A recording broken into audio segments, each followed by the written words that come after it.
नाशिक येथील सोने तारण शाखेत झालेल्या चोरी, बँकेतील सीसीटीव्ही बंद असल्याने माहितीगार व्यक्तीने चोरी केल्याचे पोलिसांना माहिती दिली। करोडो रुपयांच्या सोन्याची चोरी झाल्याने खळबळजनक बातमी नाशिकमध्ये घडली आहे।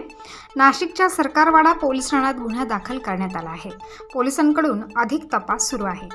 सर, बँक जी वित्तीय संस्थेतून चोरी झालेली आहे ती नेमकी लॉकरमधून झाली की तिजोरीमधून झाली? नाही, वित्तीय संस्थेचं जे तिजोरी आहे मुख्य, ज्यामध्ये वेगवेगळ्या खातेधारकांकडून लोनच्या अगेन्स्ट जे तारण म्हणून दागिने ठेवलेले आहेत ते त्या ब्रँचने एकत्रित मुख्य तिजोरीत ठेवलेले होते, ते चोरी झालेले आहेत।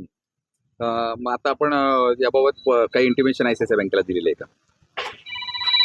आयसीआयसीआय बँकेने त्यांच्या वरिष्ठ अधिकाऱ्यांनी, आयसीआयसीआय बँक नाही ऍक्च्युअली, आयसीआयसीआय होम फायनान्स आहे, त्यांच्या वरिष्ठ अधिकाऱ्यांनी प्रत्यक्ष घटनास्थळी भेट देऊन त्यांचं ऑडिट केलेलं आहे।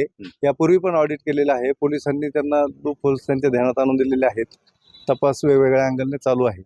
सर, इथून खाजगी बँकांमध्ये जे असे तात्पुरते कॉन्ट्रॅक्टवर लोक नेमली जातात, तुम्हाला असं वाटतं की हे सगळे याचे परिणाम आहेत, प्रॉपरली नीट सुरक्षा होत नाही, लक्ष दिलं जात नाही, सुरक्षेचं पण प्रॉपर ऑडिट होत नाही? नाही, सुरक्षेचं ऑडिट घ्यायला पाहिजे, ते या बँकेने पण घेतलेलं आहे, पण जे कमी असेल ते त्यांच्या निदर्शनास आणून देऊ आम्ही। आणि अशी चोरी त्यांच्याकडे पहिल्यांदाच घडलेली। असं म्हटलं जातं की ही चोरी जी आहे ती संपूर्णतः सुनियोजित होती आणि तिथल्याच कुठल्या तरी माणसाचा याच्यामध्ये सुनियोजित पद्धतीने हात असल्याचं कारण आहे। आपण कुठल्या संशयितांना काही ताब्यात वगैरे घेतलं आहे का? चोरी सुनियोजितच असणार, परंतु संशयितांचा तपास चालू आहे। संशयितांकडे सुनियोजितच आहे।